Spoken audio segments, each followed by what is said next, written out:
Ed Weinberg, president of ESSRE Consulting, and my partner, Lehigh University, will explain and describe our solution to the wicked pollution problem caused by phosphorus discharge. I want to make an analogy with the Jack and the Beanstalk story to help explain our solution. Jack used magic beans to grow a giant beanstalk and slay the giant.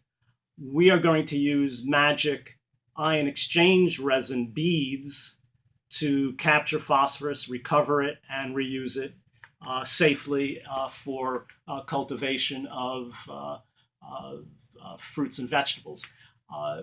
The nanotechnology is infused in these ion exchange beads, but we have other substrates to make the technology even more adaptable to other discharges, such as nanotechnology infused into conventional wood chips, ceramic porous membranes. And this flexibility gives us the opportunity to actually take a holistic watershed approach to solving the pollution P problem. Thank you.